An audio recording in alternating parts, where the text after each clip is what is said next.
Road પર બેસી કર્યો ચક્કાજામ, સૂત્રોચ્ચાર કરી અને હલ્લાબોલ, આક્રોશ વ્યક્ત કરી અને પોતાની વ્યથા પ્રશાસન સુધી પહોંચાડવાનો પ્રયાસ કરતા આ ગ્રામજનો છે ભાવનગર જિલ્લાના ઘોઘા તાલુકાના સિદ્ધસરથી વાળુકડ તરફ જવાનો રસ્તો છેલ્લા લાંબા સમયથી બિસ્માર હાલતમાં છે.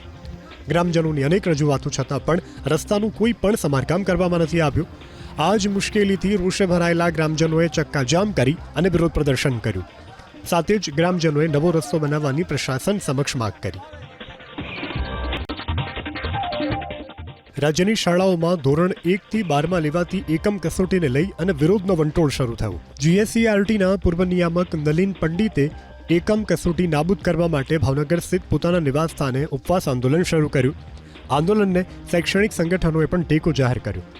રાજ્યના સૌથી મોટા પ્રાથમિક શિક્ષક સંઘે પણ એકમ કસોટીના વિરોધમાં ટેકો જાહેર કર્યો છે. એકમ કસોટીના સ્થાને વાંચે ગુજરાત, ખેલે ગુજરાત અને બાળ મેળો, મોજીલો, શનિવાર, પ્રવાસ, પર્યટન જેવી બાબતોનો સમાવેશ કરવા વાત કરાઈ.